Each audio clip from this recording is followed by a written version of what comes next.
नमस्कार, आदाब, सत श्री अकाल। प्राइम डिबेट पार्टनर तुम्हारी पॉलिटिक्स क्या है में आप सबों का स्वागत है। आप हमारे प्रोग्राम को यूट्यूब पर TV6 न्यूज नेटवर्क लॉगिन करके देख सकते हैं। गूगल पर हमारा वेब पेज भी है tv6newsnetwork.com। टाइप करें, हमारा पेज दिखने लगेगा आपको। हमारे कार्यक्रमों पर आप टिप्पणी किया करें, उसकी हम चर्चा किया करेंगे। और आप सबों से अनुरोध है कि आप TV6 न्यूज नेटवर्क को लाइक करें, सब्सक्राइब करें। और आज की बहस में सर संचालक मोहन भागवत ने क्या बयान दिया था, उसकी हम चर्चा करने जा रहे हैं। उन्होंने एक शब्द का इजाद किया था, सांस्कृतिक मार्क्सवादी।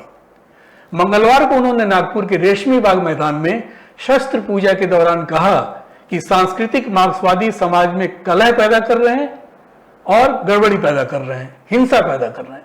संघ प्रमुख ने अपने संबोधन में मणिपुर हिंसा, लोकसभा चुनाव, अयोध्या में राम मंदिर के उद्घाटन पर भी बात की। लेकिन 1920 में ही उन्होंने समझा कि मार्क्स ने जो भविष्यवाणी की वैसा होने वाला नहीं है, तो वैसा होने के नाम पर हमारे हाथ में पूरी दुनिया की पकड़ आ जाए, इसलिए तब से ही उन्होंने अपना उद्योग प्रारंभ किया है। इसलिए उसी समय उन्होंने मार्क्स की बातों को भुला दिया और आगे बढ़ रहे। आज शाम के इस डिबेट में मेरे साथ दो बड़ी हस्तियां जुड़ी हैं। सबसे सुपरिचित चेहरा, अनुसूचित जाति जनजाति के एजेंडे को सबसे आगे बढ़ाने वाले प्रमुख चेहरे में शांत प्रकाश जाटव जी हैं।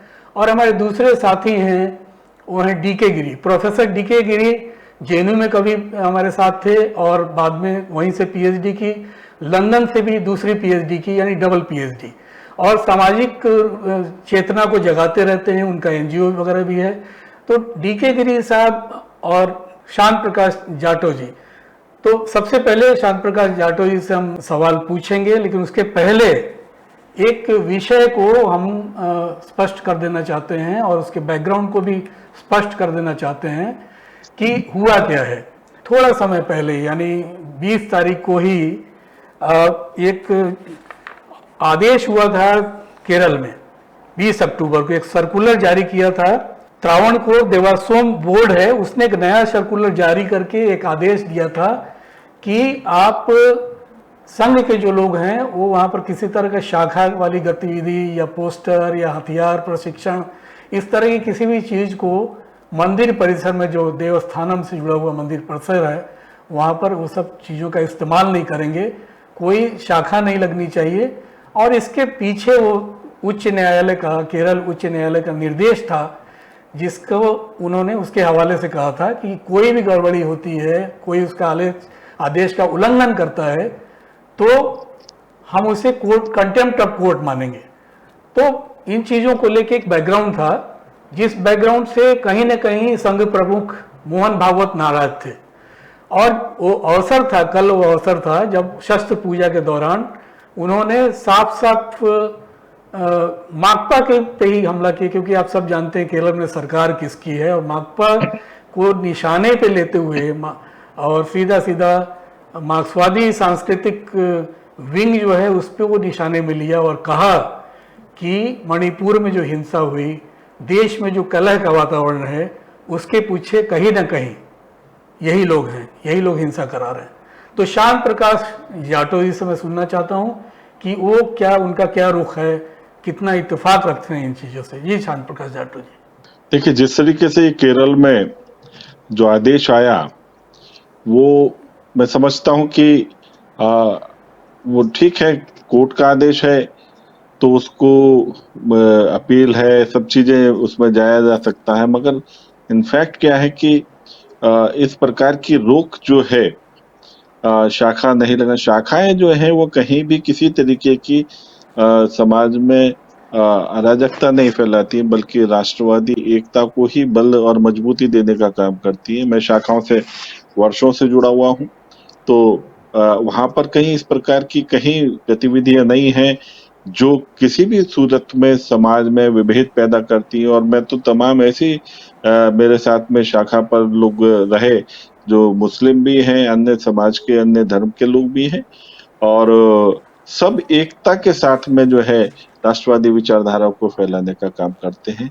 मगर कहीं ना कहीं एक षड्यंत्र है कि जिस तरीके से इसी के साथ में एक मणिपुर का जो विषय है वो भी निकल कर के आ रहा है। तो हर जगह हम देख रहे हैं कि जहां मार्क्सवादी या वामपंथियों का बोलबाला है, वो लोग अपने तरीके से वहां पर उपद्रव कराना, समाज में अराजकता पैदा कराना, इस प्रकार के तमाम प्रयास प्रयत्न कर रहे हैं।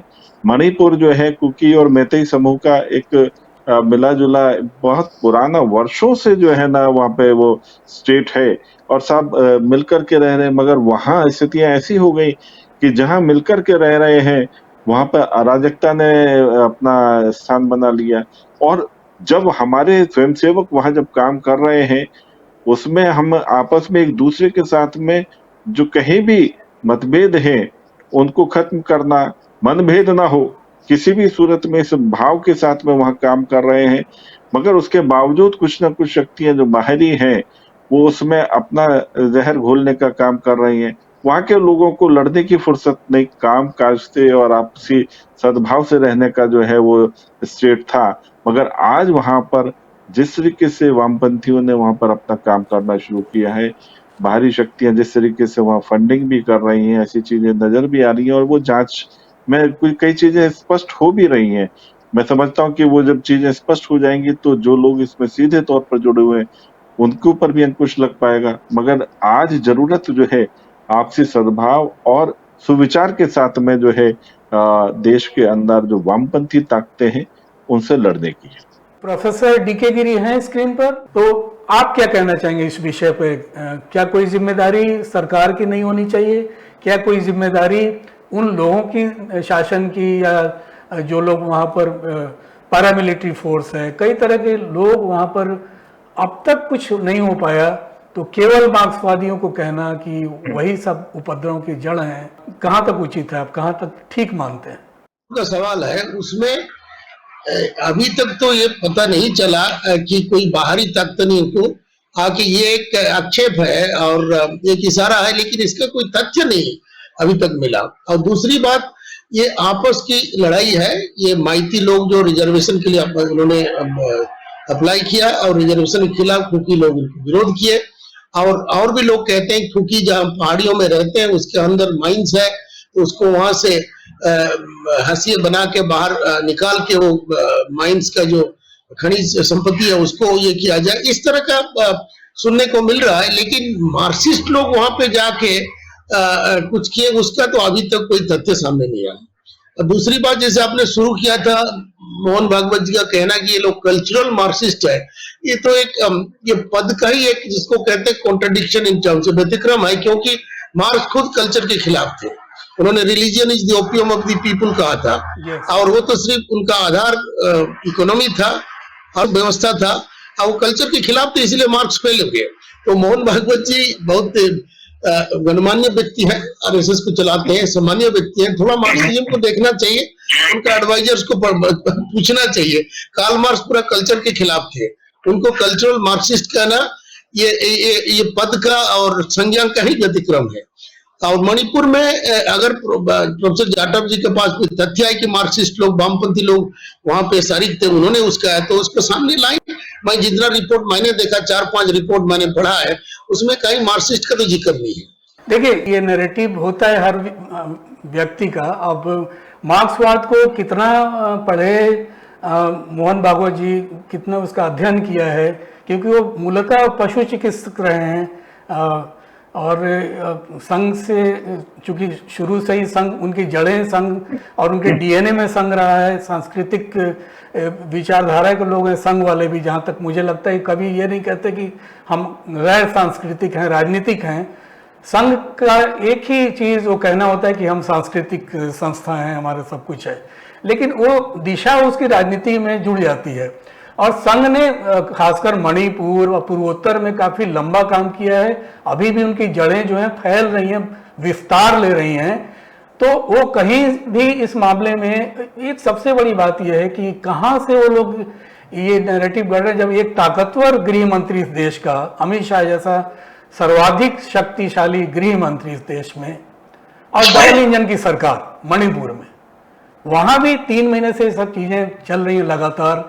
और दूसरा जो सबसे इंपॉर्टेंट लगता है कि मणिपुर में जो आग लगी उसके पीछे कहीं ना कहीं कोर्ट का आदेश था, और केरल में भी जो कुछ हुआ, जो वहाँ पर बोर्ड को जो आदेश दिया गया कोर्ट की तरफ से कि भाई कोई भी संघ का पर्चा नहीं दिखना चाहिए, कोई पोस्टर नहीं दिखना चाहिए, कोई गतिविधियां नहीं दिखनी चाहिए, वहाँ भी कहीं ना कहीं कोर्ट का आदेश है।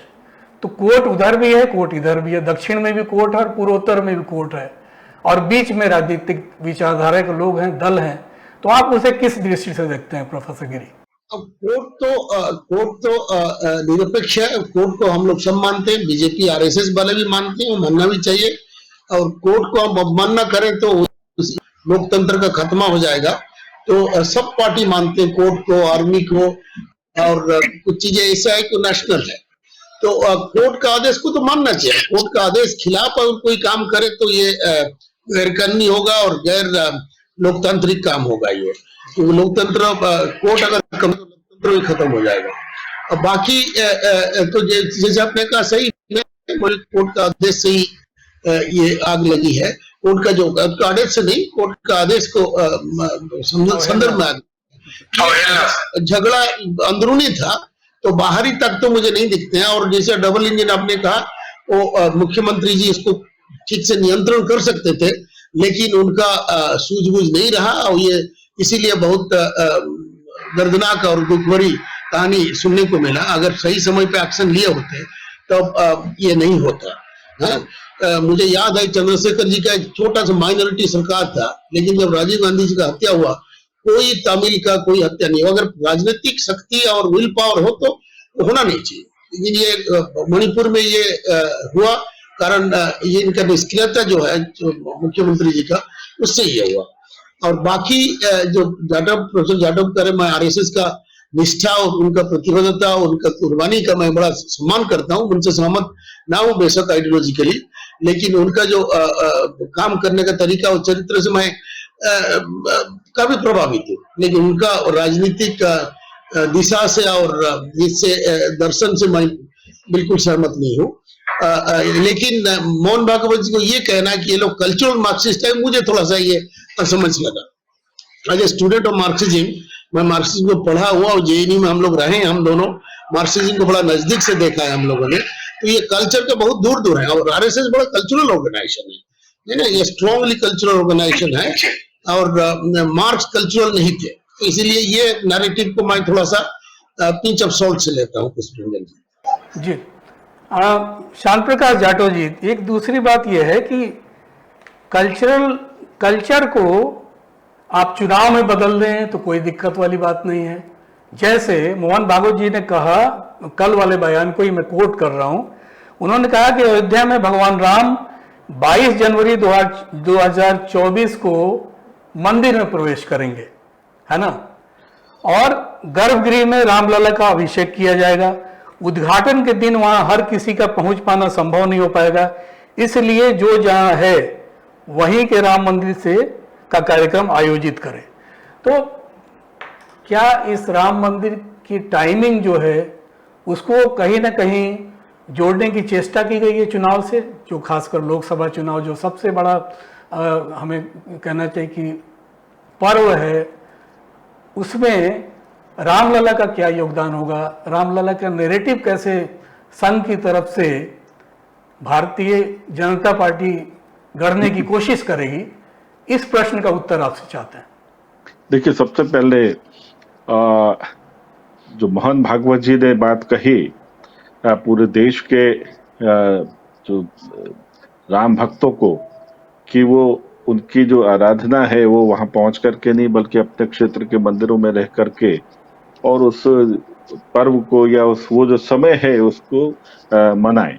अब बेसिकली आप ये देखिए कि ये देश जो है वो राम के ही अनुयायियों का देश है। हमारे नाम के साथ में राम है। हमारे दादा परदादा, मेरे दादा का नाम टीकाराम, परदादा का नाम तुलसी राम, नानी का नाम रामकली, नाना जी का नाम रामदास। नाम के आगे राम, राम के पीछे राम, घट घट में राम। तो स्वाभाविक बात है कि राम के प्रति जो आस्था है, वो राम के प्रति आस्था वो कटु सत्य है, और किसी भी सूरत में ये किसी चुनाव के कारण से कम या ज्यादा होने वाली नहीं। और जिस तरीके से अभी तक जितने चुनाव हुए हैं, स्वाभाविक बात है कि उस वक्त में राम चाहे वो पर्दे में रहे, चाहे वो फटे टाट में रहे, उसके बावजूद भी लोगों की आस्था कम नहीं हुई। हमने देश के संविधान का और देश की जो एकता है, उसका पूरा ख्याल रख करके हमने उस समय का इंतजार किया जो अब जनवरी में आने वाला है। और जाहिर सी बात है, जनवरी में जिस वक्त में उस मंदिर का जो शिलान्यास होगा, रामलला का गर्भगृह में जो है पदार्पण होगा, ये सब चीजें एक अपने आप में बहुत खूबसूरत और अनूठी हैं। चुनाव मैं समझता हूँ अप्रैल मई में होने वाला है, अप्रैल में होगा, और उसको 3 महीने 4 महीने पहले राम मंदिर के साथ जोड़ना, वो किसी सूरत में चुनावी वो नहीं है, प्रोजेक्शन नहीं है, बल्कि मैं ये मानता हूं कि राम की कृपा से ही सब चीजें बहुत अच्छी हो रही हैं। आज देश में जिस तरीके से हमारी जो वर्तमान सरकार है मोदी जी के नेतृत्व में, वो विकास के जो काम कर रही है और जिस बेहतर तरीके से योजनाओं को जन जन तक पहुंचाने का काम कर रही है, हम उस आधार पर चुनाव में जा रहे हैं और उसी आधार पर हम चुनाव जीतने वाले हैं। राम का तो हमेशा हमारे साथ में साथ रहेगा, और राम तो हर चुनाव में हमारे साथ में रहने वाले हैं। देखिए, राम को हम ठीक से विश्लेषण करें, राम को जानने की चेष्टा करें, तो राम के समय सबरी भी थी, राम के समय निषाद राज भी थे, राम के समय दलित उत्थान का, खासकर अनुसूचित जाति की हम बात जो आज की तारीख में करते हैं, क्योंकि आपको दलित शब्द से आपत्ति होती है तो मैं इसलिए अनुसूचित जाति जनजाति की बातें कर रहा हूँ। तो राम के समय तो काफ़ी दबे कुचले समाज के निचले तबके के लोगों को आगे बढ़ाने की चेष्टा हुई थी।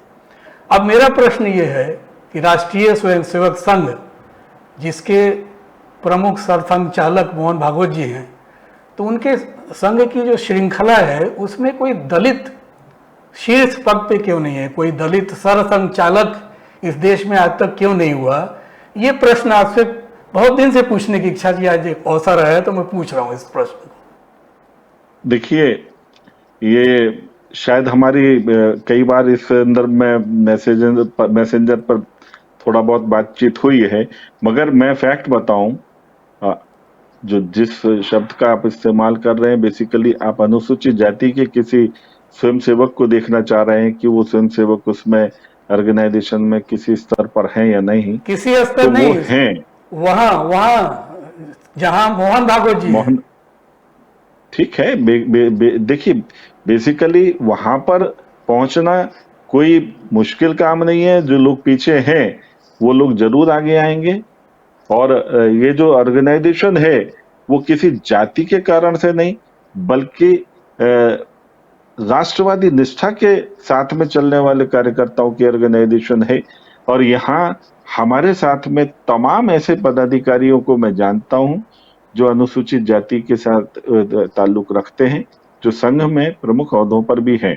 तो इसलिए चूंकि इन सब चीजों को उजागर करना ठीक नहीं होता, वो अनुशासनहीनता मानी जाएगी। मगर मैं बहुत पूरी जिम्मेवारी से कह रहा हूं कि कई लोग ऐसे हैं जो अनुसूचित जाति वर्ग से ताल्लुक रखते हैं। और दूसरी बात, जिस तरीके से हमने कहा कि अनुसूचित जाति में, जैसे वो राम जी के समय में शबरी जो है वो आपने कहा कि वो नीच जाति से थी, तो मैं नहीं समझता कि जो वर्तमान में अनुसूचित जातियां हैं, ये जातियां उस वक्त में राम जी के समय में जो है किसी स्तर पर थी। ये तमाम जातियां वो जातियां हैं जिनको 1911 के बाद में कैटेगराइज किया गया, हिंदुओं को कैटेगराइज किया गया, हिंदू, आदिवासी और क्या नाम है डिप्रेस्ड क्लास में बांटा गया। और उनको 1935-36 की जो सूची बनी, उसमें कुछ जातियों को, 429 जातियों को अनुसूचित मतलब सूचीबद्ध किया गया, जिसको अनुसूचित जातियां कहा गया। उस वक्त 429 जातियां शामिल की गई थी। और पुष्परंजन जी, मैं एक बात और बताऊं आपको कि उस वक्त में जिन जातियों को शामिल किया गया वो उस वक्त की क्षत्रिय जातियां थी। महार जाति सबसे दबंग और मजबूत जाति हुआ करती थी, जिससे बाबा साहब भीमराव अंबेडकर ताल्लुक रखते हैं, वो योद्धा हुआ करते थे। महार के कारण से ही महाराष्ट्र का नाम, अगर महाराष्ट्र का संधि विच्छेद करें तो महार धन राष्ट्र, उसकी मजबूती ताकत के कारण से महाराष्ट्र का नाम महाराष्ट्र हुआ। वो अछूत या अस्पृश्य जातियां नहीं थी। उन्होंने ब्रिटिशर्स का बहुत सहयोग किया उस वक्त में देश में उनको बचाने में। इसके अलावा उत्तर प्रदेश में लखनऊ, वहां के राजा लखन पासी हुआ करते थे, पासी समाज के हैं, और उनके पिता बिजली पासी ये यहाँ के शासक हुए। और वो लोग, वो जाति जो पासी जाति है, वो आज अनुसूचित जातियों में है शामिल। और एक और नाम मैं लेना चाहूंगा, झलकारी बाई, जो झांसी के रानी लक्ष्मीबाई की जगह वो उनकी सेनापति थी उनकी टोली में, वो क्या नाम है, कोरी समाज से थी। और आज कोरी समाज जो है वो अनुसूचित जाति में। झलकारी बाई जिनकी ताकत के कारण से, थोड़ा सा इंटरजेक्ट कर रहा हूँ जाटव साहब। हाँ, आपसे बस एक सवाल का और एक जवाब चाह रहा हूँ, वो ये कि क्या संघ प्रमुख कोई अनुसूचित जाति का व्यक्ति होना चाहिए या नहीं होना चाहिए? देखिए, संघ प्रमुख राष्ट्रवादी विचारधारा का सर्व समाज को जोड़ करके रखने वाला ऐसा निष्पक्ष व्यक्ति होना चाहिए। और उसमें अनुसूचित जाति ये कोई कैटेगरी नहीं है। अनुसूचित जातियां, ओबीसी जातियां ये बनती रहेंगी, बिगड़ती रहेंगी, मगर ये खूबसूरत ऑर्गेनाइजेशन जो है राष्ट्रीय स्वयंसेवक संघ, वो आपसी सद्भाव के साथ में चलना चाहिए, चलता रहेगा। और ऐसी विचारधारा का ही व्यक्ति हमारा संघ प्रमुख रहेगा। चलिए, आप मेरे प्रश्न का उत्तर अभी नहीं दे पाए, लेकिन मैं मिस्टर DK गिरी से, फिर प्रोफेसर गिरी से बात करना चाहता हूं। आप मुझे बताएं कि क्या इसका, हम मान लें कि राम का भगवान राम का गृह प्रवेश करने की जो तारीख है, उसका चुनाव से कोई संबंध नहीं है? आप भी ऐसा मानते हैं जैसे जाटव साहब ने कहा? ये मानना मुश्किल है, क्योंकि धर्म को बीजेपी और RSS बड़े जोर शोर से इस्तेमाल कर रहे हैं चुनावों में, ठीक है ना। हिंदू राष्ट्र, हिंदू संगठन कंसोलिडेशन, ये तो चल ही रहा है, लेकिन सो इससे अलग करना ये मुश्किल होगा। और ये एक बड़ा डेंजरस स्ट्रेटेजी है। मैं इसीलिए कहूंगा कि धर्म कभी राज्य निर्माण का आधार नहीं बन सकता। हम इस्लाम में देख रहे हैं कितना तबाही हो रहा है इस्लाम को, जो क्योंकि स्टेट के ऊपर इस्लाम को मानते हैं। हमाज हो गए, हिजबुल्लाह हो गए, कहते हम स्टेट में नहीं मानते, पूरा इस्लामिक वर्ल्ड में मानते हैं। हम उन्हीं को फॉलो कर रहे हैं। हम लोग एक अफगानिस्तान में तालिबान है, हम लोग हिंदू तालिबान बनेंगे क्या? यूरोप में चर्च को स्टेट से अलग कर दिया, क्योंकि वो भी नहीं चला पाए, कहते ये गड़बड़ है। तो हम उसी को, जो लोग छोड़ चुके हैं, जिसको हम आलोचना कर रहे हैं, उसी को हम अपना रहे हैं। कोई भी धर्म हो, राम राज्य, गांधी जी भी नाम ले रहे थे। भगवान राम में किसी का असहमति नहीं हो सकता है। उनका जो वो मर्यादा पुरुषोत्तम कहा जाता है। लेकिन एक चीज मैं प्रोफेसर जाटव से जरूर पूछूंगा, ये बड़ा दिलचस्प बात उन्होंने कही है, और ये एक समाजशास्त्र, मानव शास्त्र का एक शोध का विषय है। इन्होंने कहा कि हमारा परिवार में, अब अपना परिवार का उन्होंने उदाहरण दी कि राम का शब्द लगा हुआ।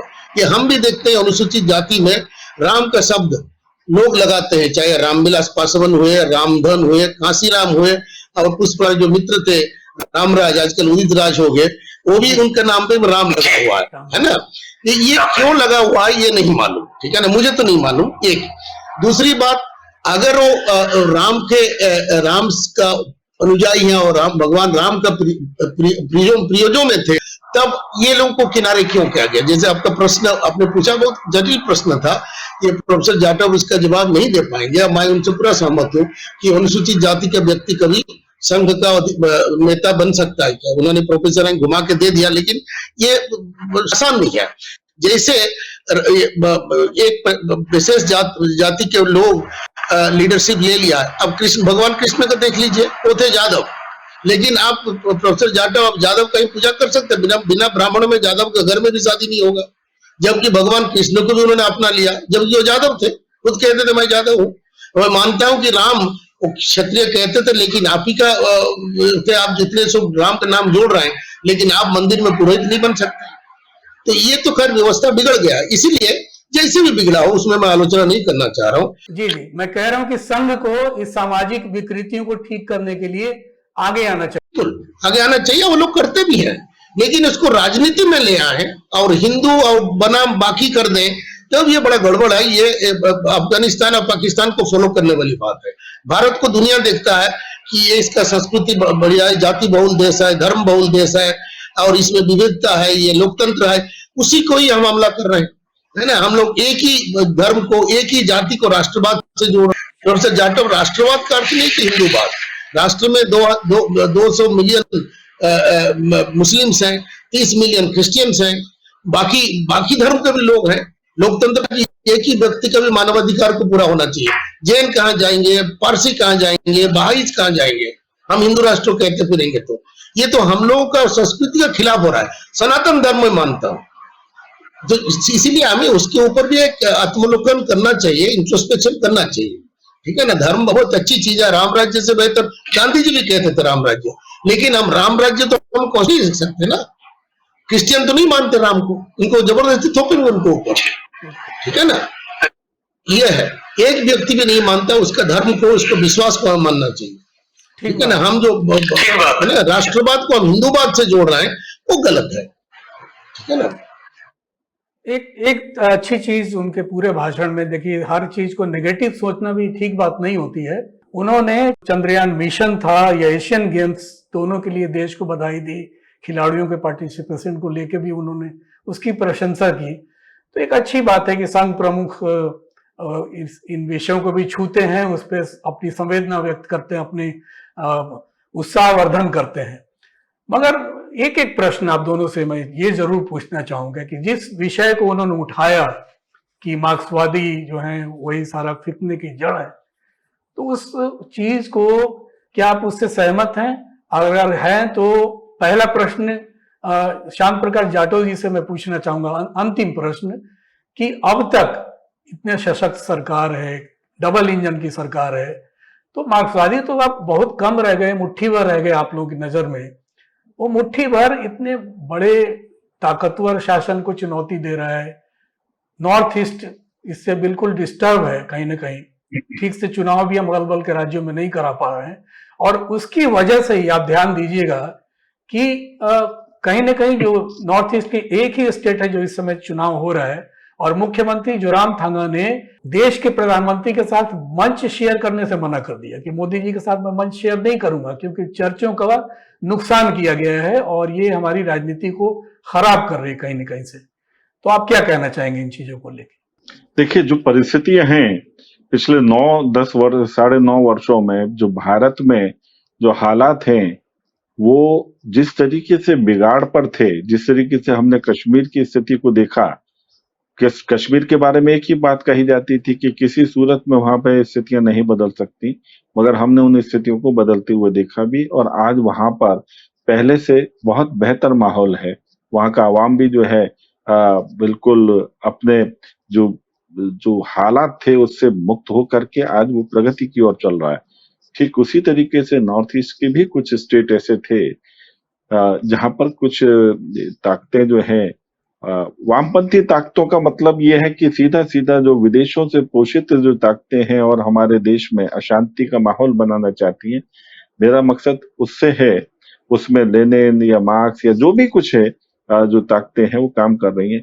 तो उनका काम इन क्षेत्र में भी रहा, जो नॉर्थ ईस्ट के कुछ स्टेट जो हैं उनमें। और जाहिर सी बात है, जिस तरीके से हमने कश्मीर में स्थिति को अपने कंट्रोल में किया, वही चीज यहाँ पर भी है। और वहां भी जिस तरीके से अमित शाह जी ने प्रवास किया, 3 दिन का, तमाम मंत्री वहां पर प्रवास कर रहे हैं, और लगातार उन स्थितियों को कंट्रोल करने के लिए ये इस वक्त में जो सरकार के द्वारा प्रयास किए जा रहे हैं, मैं समझता हूं कि आने वाले समय में इन सब चीजों को वहां पर दुरुस्त किया जा पाएगा, क्योंकि सरकार जो है पूरी तरीके से निष्पक्ष होकर के उन सब जो भीतर हमारे समाज के बीच में जो दुष्प्रभाव डालने का प्रयास कर रही है, उसको सुधार करने में लगे हुए हैं। तमाम सामाजिक संगठन भी काम कर रहे हैं। तो हमें आश्वस्त रहना चाहिए कश्मीर की स्थिति को देख करके कि नॉर्थ ईस्ट में भी हालात जो है वो उतने बिगड़े हुए नहीं है जितने कश्मीर में थे। नॉर्थ ईस्ट में बहुत ज्यादा स्थितियां खराब नहीं है, बहुत जल्दी वो सब चीजें जो है माकूल माहौल बनेगा और वो सब चीजें ठीक हो।